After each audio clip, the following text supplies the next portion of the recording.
Welcome into Happily Ever After Hours. We are so glad to be back. Tonight we have a great message, I think. And this is my beautiful bride, Brianna Burkhalter, and I am Travis. So what have you guys been up to? What is something new that you guys have been doing, or something new that you're planning that kind of gets you into your week, right? What is something that just makes you be you? Let us know in the chat. Babe, how's your week been though?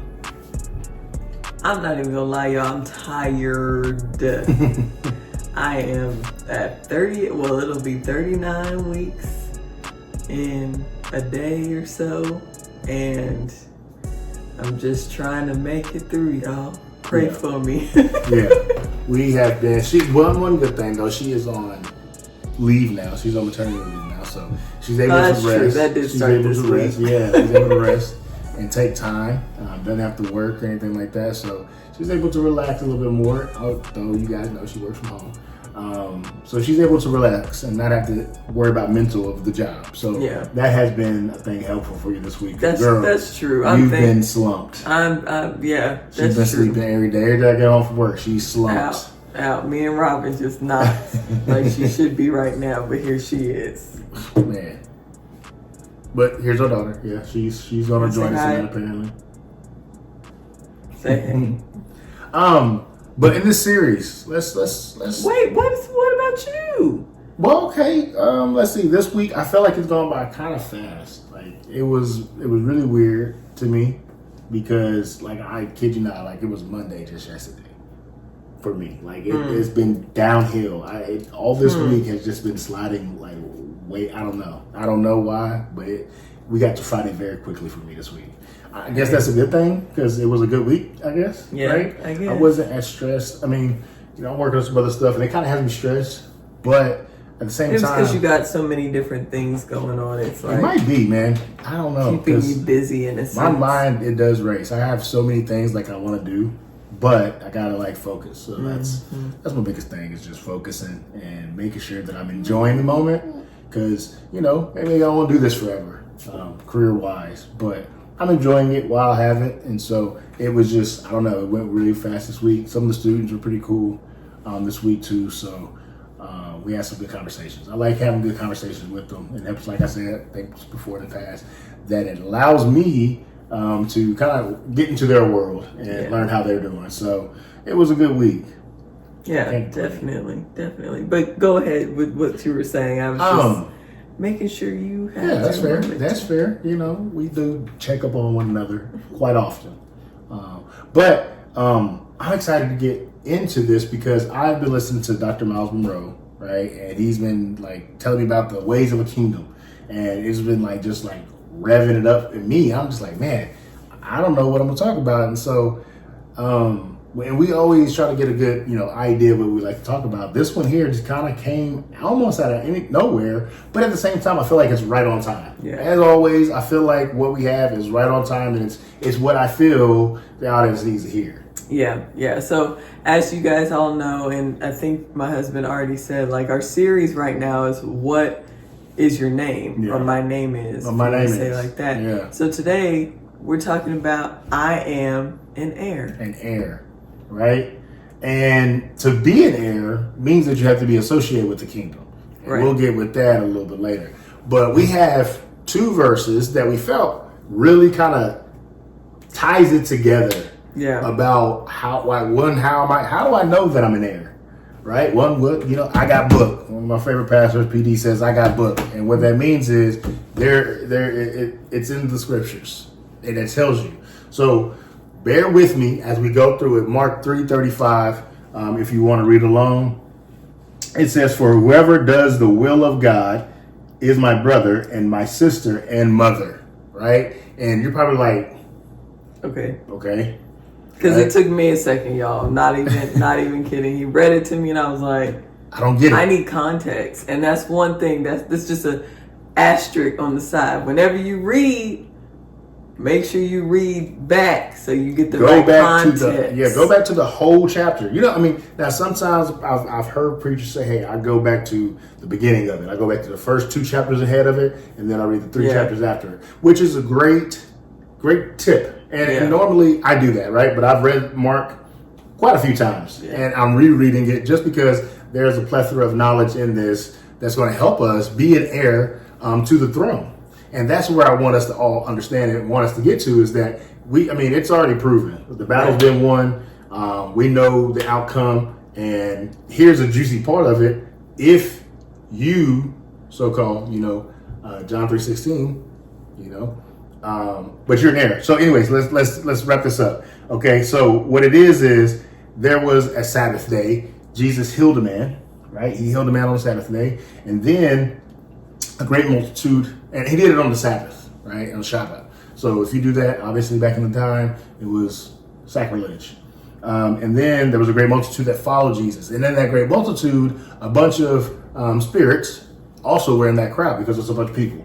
So all the spirits was there, right? And they was like, what do you want with us, Son of God? The spirits know. But somehow we as people, we still don't know. Mm-hmm. We like to fight that for us. But the spirits that we are constantly fighting, they say, what do you want with us? He said, hey, listen, y'all know who I am, but don't go around spreading it. And their mouths was shut, right? So then Jesus gets the 12 disciples. That also goes into where we're an heir, right? Because when you're an heir, when you are born, you get a name, right? We talked about that, and that's what kind of we're talking about through this entire series is your name and how powerful it is. We want you to have and grasp that. So in one of the 12 disciples, he changed their names. Yeah. Right? And so again, Miles Monroe, he was educating me this week. He was going over, and we'll tie this in because I learned this today, and I'm just excited. So Simon Peter, right? What was his name before he got with Jesus? Simon, right? And what that means is basically he's soft, right? He's not really, the name means like I read it, I can't remember it at the top, but basically Simon means that you're soft, right? And so then he gets his name changed to Peter, which means rock, solid, right? So he was the foundation that set the church up, right? He saved a bunch of people in one day. Read the Bible, it's in there. And then he changed these brothers again, named Sons of Thunder in it. And that was pretty cool. And then, fast forward it, right? There are some disciples, or not disciples, there's some Pharisees that come and says, Jesus, how do you know who, like, here comes your mother and brother. And Jesus replies, who is my mother and my brother? And so then we fast forward to this verse 35. He says, who is my mother and brother? For whoever does the will of God is my brother, my sister, and mother. Boom. Right? So I hope that condensed it. I hope that helped you kind of understand the power of what that is. And again, we're going to wrap it up with our second one. Do you want to read the second one, or do you want me to read the second one? You read it, because you're getting it, and I don't have my glasses on. That's fair. Okay, the second verse is Galatians 4:7, and this is, so it's like, why do I care to be a brother, sister, or mother to Jesus? What is it in for me? Again, the title of this is called I Am an Heir, right? So again, to be an heir, you have to be of a kingdom. Mm-hmm. We're going to talk about the responsibilities and how the king works in the kingdom. But Galatians 4:7 says, let me find it. It says, therefore, you are no longer a slave, but a son or daughter, right? And if a son, then an heir of God through Christ. So boom. What is God? God's a king. You are a brother to Christ, right? Mm-hmm. So therefore, you are an heir to Christ as well, to the throne. Right. Which is powerful right there. Yeah. And there's so many examples of that, maybe not saying necessarily heir, but just saying how we are connected to Jesus. Yes, Jesus is part of the Trinity. He is part of God. We are to look at him in that perfect way. But also it says a lot in the Bible that we are, like you said, brother and sister with Jesus, meaning that we're sitting near him or beside him. Even in Ephesians, Paul talks about that too, where God predestined us to have the things of basically an heir would have. And one of the things that he mentions is sitting at the side of Jesus, meaning not sitting below, and not saying that we're not, like, we're perfect like Jesus, Right. but he's saying that he's giving us the same dominion and power and blessings that someone of a sibling would be. Like if you have more than one kid, most of the time, you know, there's some families, but most of the time you're going to leave an equal amount to all of your children. Yeah. And so it's kind of, that's how I take it, is he's saying, you know, with you being an heir, just like Jesus is part of me or my son, you receive those same blessings and those same things as he would. And to go deeper than that, right? Okay, so another thing that I heard this week that was very powerful for myself was we are made in the image of God, right? Or the likeness of God, right? So here's the deal. We don't know what God looks like.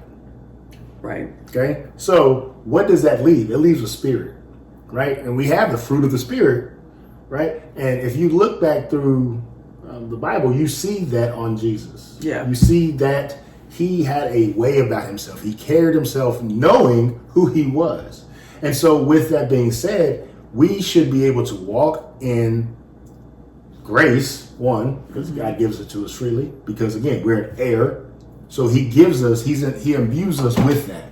And so if we receive Christ, we receive the Holy Spirit. And so I can walk in power knowing that. I'm also an heir to that. So I want to show my likeness like God with how I carry myself, one, right? And then how I'm, I guess, also presenting myself, right? Right. So again, we fall short of it. I'll raise my hand. I fall short of that daily. I pick up my cross and I bear it, and I understand that, and I accept that too. You know, I don't feel like I've read the Bible, and for me, I always say to me, God is a comedian, because there's a lot of things that makes me chuckle because he puts us in our place. But he shows throughout the Bible who he is, and so if we can do that, then I think that we feel we can be more Christ-like in that sense of carrying ourselves, treating one another how we should be treated. It's the golden rule for a reason, and being able to stand up when there's indifference, because all throughout the Bible for 3 years Jesus stood up to indifference. Right. So that's walking like Christ. It's standing up to indifference and stuff like that too. So that's also, again, doing the will of God. That's doing the will of God. Whoever does the will of God is a brother, is a sister, is a mother. So that ties in to how we then also how we're also able to receive the tidings that God has given us. I guess not tidings, but you know what I mean. Like, yeah. I think there's what makes an heir. First, you got to understand what a king is. You know, we put king and queen on every little thing. We watched something today, and this person made a very good point about everybody calling themselves a king and a queen. Yes, we have, you know, like we're talking about those heir nobility type mindset things that we should have is what we're going to be talking about, but also understanding that like what was the difference of a king if you think in a historical way, like how would you describe a king or royalty in a historical Sure. I mean, I won't, again, we'll use a fictional story. Well, not even a fictional story. We'll use a story, out of the Bible, right? So right now I'm reading also on my free time, I'm reading Daniel, right? And so in Daniel, King Nebuchadnezzar is a king of Babylon, right? And so in this kingdom, he rules, right? So in the story, if you haven't learned about it, there's this man named Daniel. He is a prophet. And so one day, there were some haters. I'm gonna just keep it real. There was a buck with you. There were some haters on Daniel, right? And so Daniel, they had to bow to the statue, but Daniel loved God, and he was like, "I will serve no other God but my God." And so Nebuchadnezzar made a decree, a law, right? When this music plays and this does this, everybody bows down to the statue, right? So what a king says, everybody does promptly.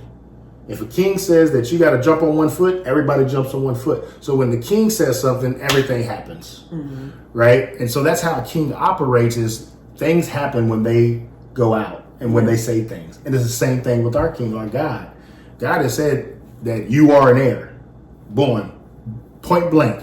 I know for a fact that I'm an heir. How? Because God said that I'm an heir. Right. And so that's how a king operates. They say things and it happens. Yeah. You know, let there be light. When God said let there be light, boom, there was light. Right. So that's how a king operates. They know that when they say stuff, it's final. So what happened with Daniel is he got thrown into the lion pit.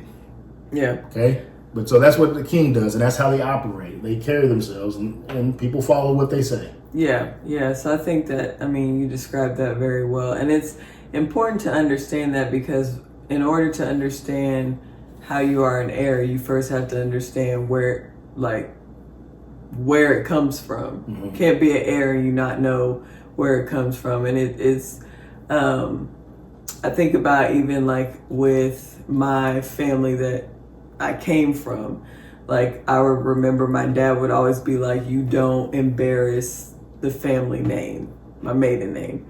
And I still hold that even in high regards now, with my maiden name and with my married name. Like I take it very seriously of how I represent myself, because of how my earthly father presented it from a young age. It was, you know, when you are outside this house, you don't only represent yourself, but you represent our family.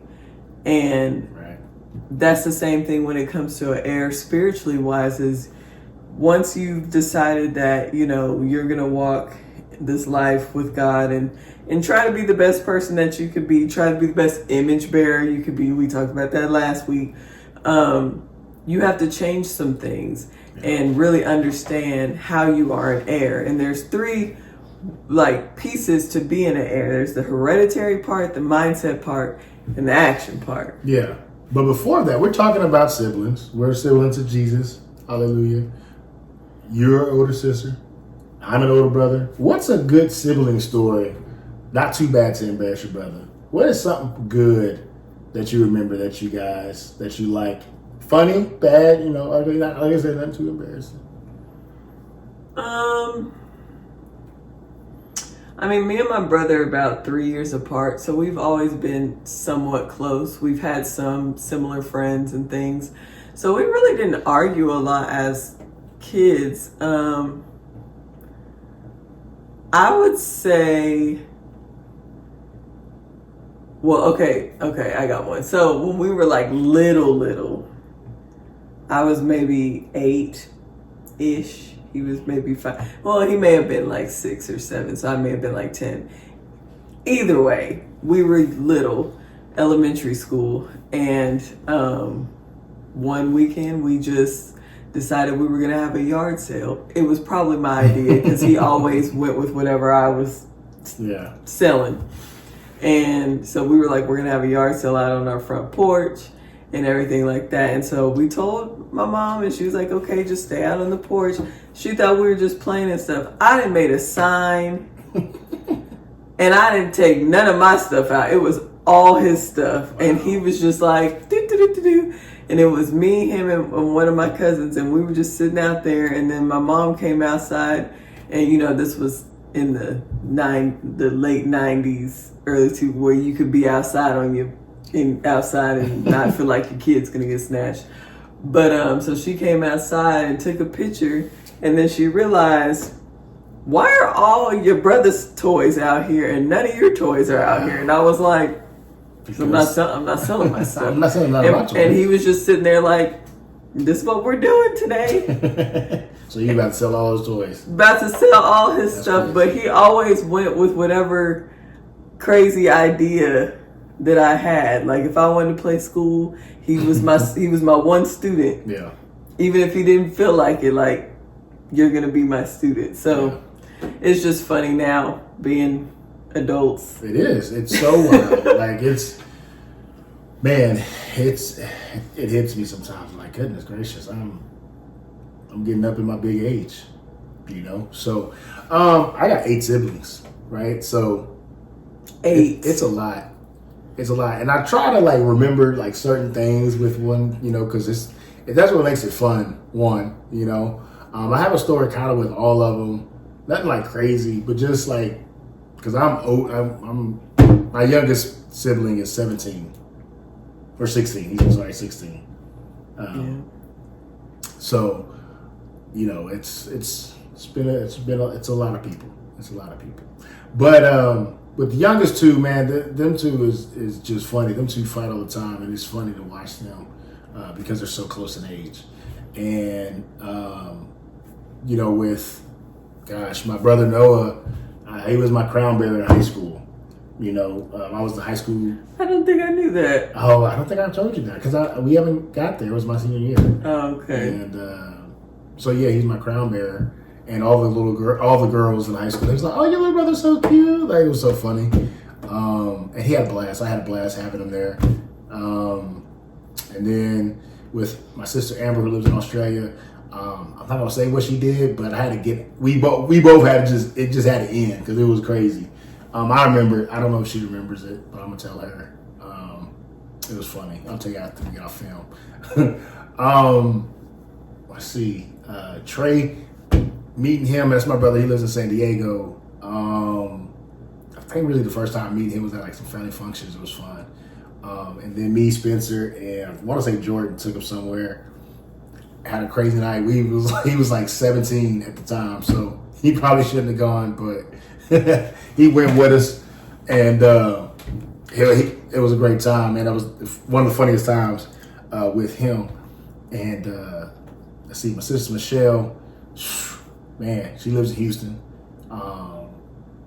Let me think. With Michelle, she was around when I used to go down there quite a bit, but she was a little more reserved. I can see that. Kind of like she is now. But it was a lot of fun when she would come over and we'd hang out when I lived down there too, when I lived in Houston.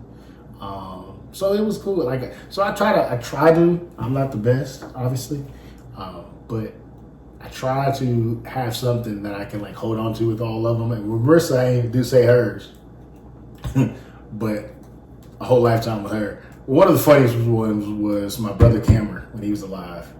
I don't know why he decided to do this, but he decided to make it look like she had like, basically, he put a beer can on her hand.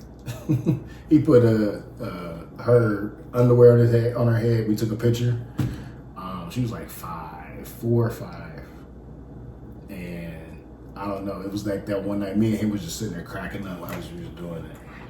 And so that was funny. It's probably not funny for her, but she don't remember because she was only like 3 or 4 or 5, somewhere around there. But yeah, so I got stories with all of them. So that's kind of all of my sibling stories.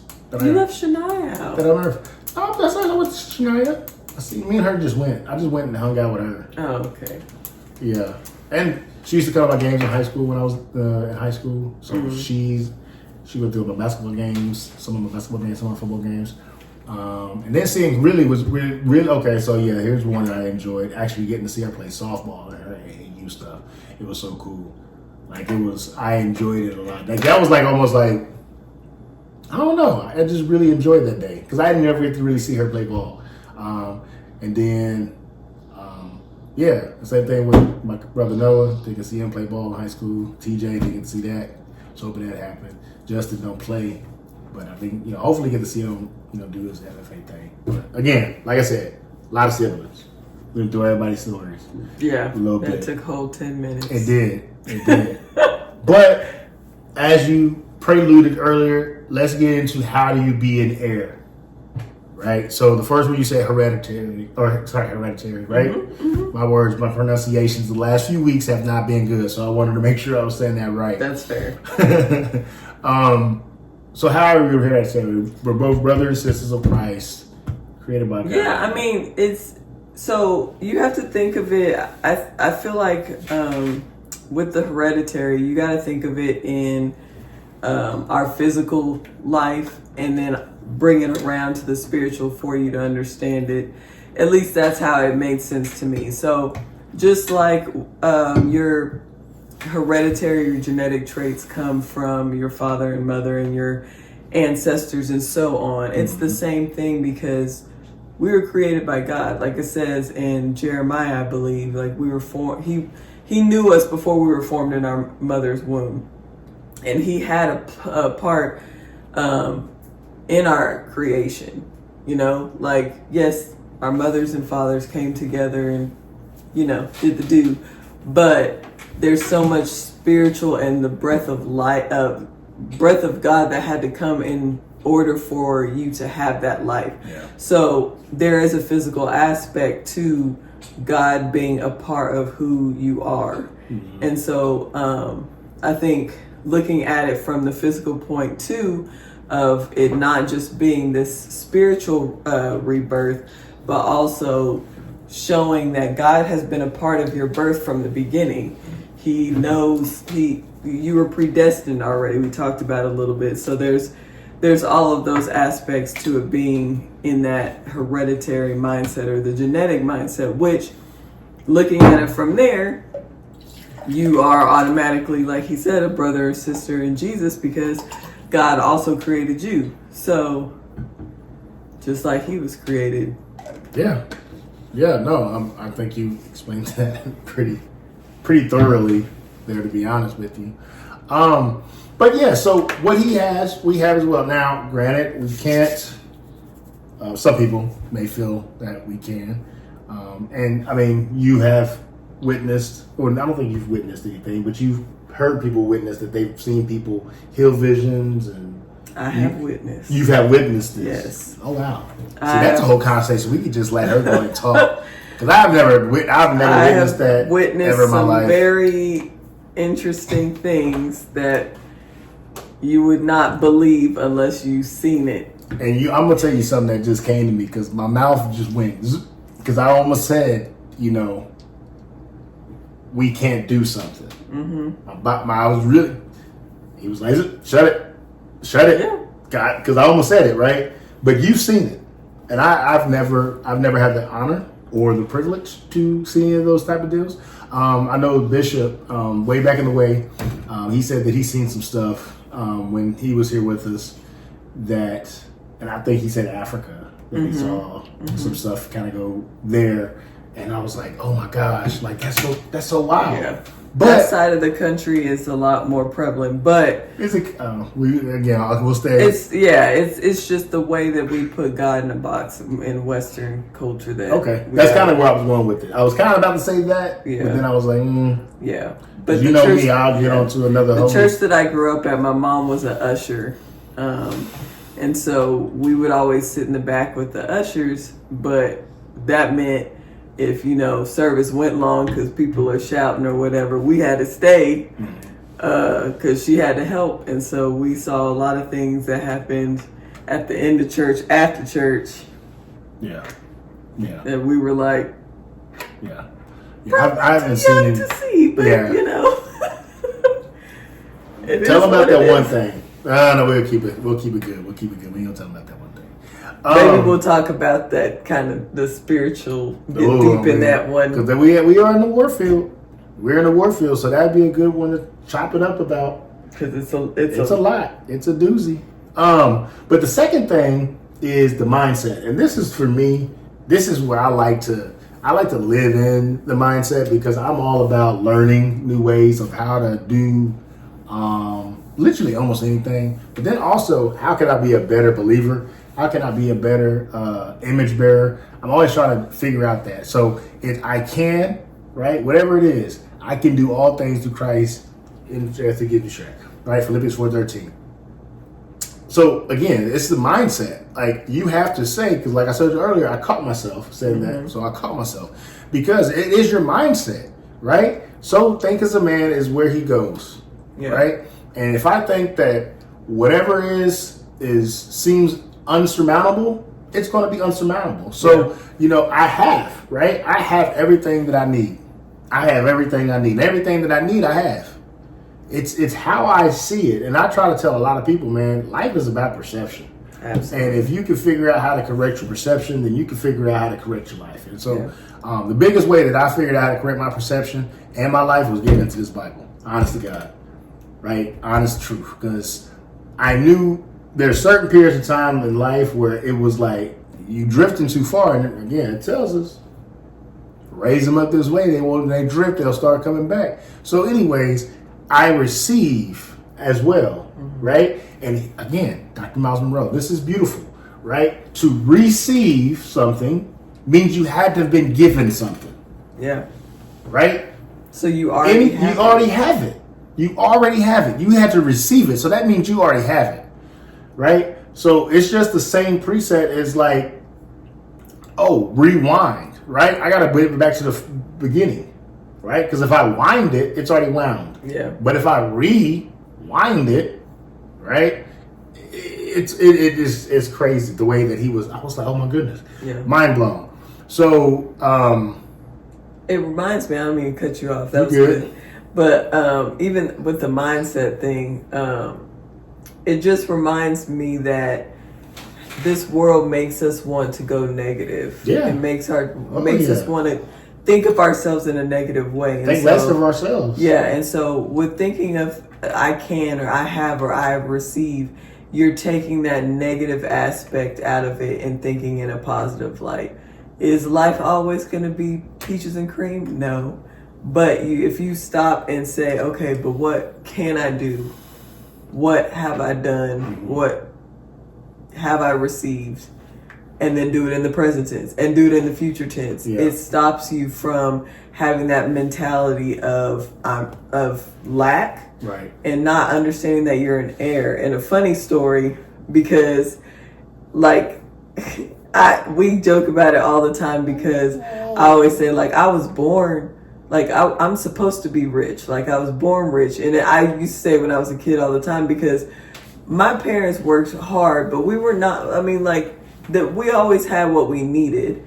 But as a kid, I didn't know what, the bills looked like or anything like that. But now, talking to my parents, I know that there was times where we were struggling, but they didn't let us know. But you couldn't tell me that I was not rich, because I felt like I had it all, what I needed, and I was happy. And it wasn't always like material stuff. It was, I'm happy. I got both my parents and my brother, and we're, having a good time and all of those things. And so I always felt like, I got it together. And so growing up, I always, like, we had the story before, we talked about the story before, we used to go hear comedians and stuff, and we would get our table by ourselves, and I was like, it's because we're VIPs. And it's little stuff like that yes, it's minuscule, but it's the fact that my mindset was not of lack. I have to be where everyone else is, because that's where that's where I have to be, or whatever. Yeah. I mean, because we live in a world where we're going to compare. Yeah. So that's good. But I always, you didn't ever. I've always like wanted to be I always wanted to be unapologetically me, in a sense. No, 100%. I had issues with other stuff, people pleasing and things, but there was always this part of me that was like, but I'm going to be. Yeah. No, I feel that. I hear that, because I'm Brianna. Like, I feel that. I just, because listen, you have to believe at some point or another that you're going to get to where you want to get to. Absolutely. And you are in control of that. Yeah. Right? I mean, it all starts with you. I was talking to a young lady today. She had a lot of things on her, I like to call it a school resume, right? Transcript. I like to call it your school resume. Because it is. It shows the schools and, your future school, if you go college and all that. It shows them how you are, right? It's a resume. Okay. She had 24 things on her thing, and I'm like, yo, that's a lot. And she's a pretty little lady, pretty little girl. I'm like, yo, this doesn't look like this should be coming out of you. The words that I'm reading on this paper, it shouldn't be looking like that. What is up? I was like, at the end of the day, she just want to be heard. But I also told her, it's your mindset, right? Yeah. It's your mindset of that. That's not you. Mm-hmm. That's not who you want to present, but you're allowing it to overrule what you really want to do. Mm-hmm. So just figure that out. Change that mindset, and then knowing that you are not your circumstances, right? If you know that, hey, right now I'm down, but that don't mean I'm out. Right. You know what I'm saying? You're going to have trials and tribulations. Everybody in this world is going to have trials and tribulations. But you got to understand for the fact that it's not the end of it. Mm-hmm. You know, it's just a bump in the road. You're going to get back up. I know it. You should know it. Yeah. You can't have that victim mentality. Of, this is where this is the hand I've been dealt in life, and that's where I'm going to be. Yeah. And also, I don't feel like I hear as much anymore, but I know that like churches back in the day used to really hone in on that poverty struggle mentality. Like that means you're holier because you're going through it. And it's like, where in the Bible did it say that? Did it say that we have to be on our last leg? He told me I'm in there. He told me if I knock on the door, all these things will be answered. Exactly. So that's what I'm doing. I'm knocking on doors. I'm trying to kick. Actually, I'm but I'm UGK, boy. I'm kicking those down. You know what I'm saying? You go look at. No, I ain't gonna say that. I can't push UGK. But anyways, kicking those down. I know you don't, baby. It's okay. And that's why I love you. Right. So. Our last step is the action, and this is also where I like to live. I like to live, so I got to understand hereditary, and it probably was imbued in me. I probably was like you said, I know I'm going to be something. I don't know what I'm going to be. And that was always in me. Like, when you follow Oklahoma, 3,500 people. I ain't been everywhere, but I've been enough places to know I was raised well. I've been enough places to know that I'm cultured enough. And I've been enough places to know that when I walk, people look. Mm-hmm. You know what I'm saying? So I've always had that. And so I would say, I guess God gave me that hereditary feeling that I was an heir before I realized, because I didn't read the Bible, that I'm an heir. Because it's ingrained in us. He formed it in us already. He has it. You knitted us in the womb. He gave that to you. And that's the thing. He put it in the fabric of you. The word choice, the knitted. Yeah, I'm big in the words, like, man. You know that. It's like it's not like it was just put on. I put that in you. No, it was knitted. Come on. Anyways. Come on. Well, I'm gonna have to look up that word after we get off this, just so I know. I might put it in the comments. I'll write in the comments with it, because it's he knitted it in the womb. The word choice is not by accident. Correct. The last step we take is action. Okay? How you do it while you do it. Yeah. Put it into action. What steps are you taking with God? Right? And it's a scary step. Okay? Trust me, I know it's scary to say, you know what? Here, Jesus, take the wheel. But if you do that, again, like we said, knock on the door. If your walk is with God, listen, it's going to be hard. I'll keep it a buck. But it's going to be the most rewarding thing that you do. Mm-hmm. And it's not because of the gift that you're going to receive. It's because of for me, when I know that I'm walking in the will of God, when I know that I'm doing what I'm supposed to do, I get such a sense of completion almost, where I feel, man, I fulfilled my purpose today. And your purpose can change daily, right? It's not always solidified. He may have you sit, he may want you to go somewhere just for 2 years and to do something and to move on. When your time is there, what are your steps with God looking like? Are you giving him the first 15 minutes of your day? That's something that I've started to implement. And for me, it honestly has been very changing the way that I'm doing things. I mean, I can see it. It's kind of crazy to me. I give them 5 minutes of prayer. I give them 5 minutes of a Bible. I give them 5 minutes of silence. That's that 15 minutes of your day. Before I go out, I've put on the suit of the armor. I've prepared my mental for the traps that Satan is going to come and throw at me. There's going to be darts. The enemy is there only to steal, kill, and destroy. He's going to steal your time. He's going to steal your joy. He's going to steal that. He's going to kill your ambition sometimes. He's going to kill your I don't know, your hunger, right? Whatever he wants, your joy. He can kill your joy too. Whatever he wants to do, he's going to do. So what are you doing? How is your walk with God? You guys do it in action steps. And if you do that, again, you're protecting yourself. Yeah. So I think that's big. And then earlier we talked about also just it makes your walk different. Mm-hmm. I saw a video on some social media program. I don't know which one it was. I saw some video and this guy goes up to this girl and he just seen her walking. And he was like, "Why are you walking so confidently?" She's like, "Because I know who my Savior is." And I was like, and she was walking like, And he's like, "I like your confidence." He could see the confidence exuding from her before he walked up and asked her that question. And that's exactly how we have to do. It's not walking with your nose in the air. It's not walking with your eyes down. You know, you want to walk with your head up, chest out, and carry yourself in such a way that when people see you coming, they know that you want mean business, or right that you have your head on straight. You know, there's kids in the building that you wouldn't believe they're sagging is still a thing. We know where it came from. Everybody know where it came out. Yeah, it came out of jail. I don't care. They don't really mean that. It's just self-liberation for me. What, bro? What? You sound not intelligent. Right. But you got it. So, you know, it's all about how your actionable steps are, right? Because sometimes you're not going to want to go do stuff, right? You're not going to want to go do stuff sometimes.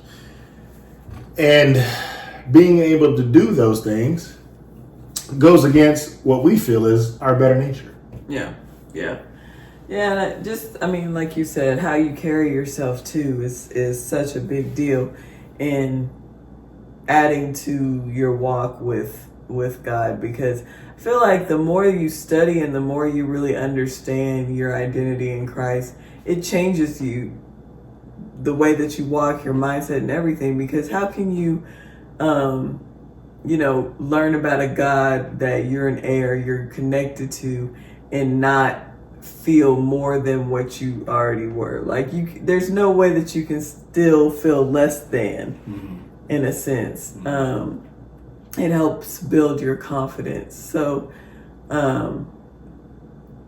just remembering that you're an heir, just that phrase right there is so powerful, because it stops you from that mindset of, I have to deal with this in this type of way. I have to deal with the stress of life by, oh, woe is me type of way. You don't have to.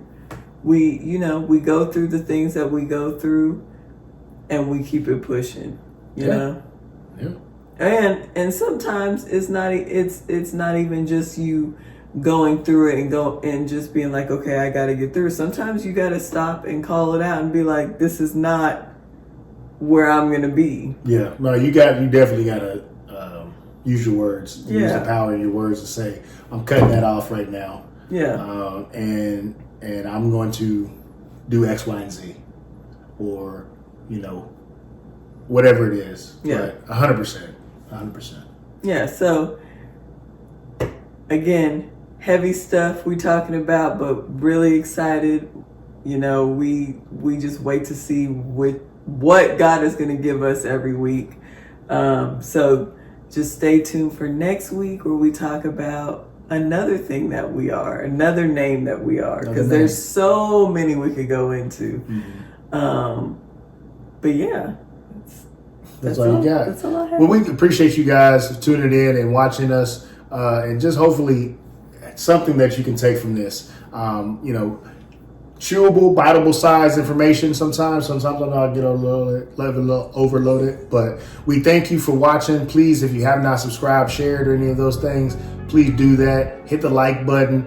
Thank you. Peace, and be God blessed.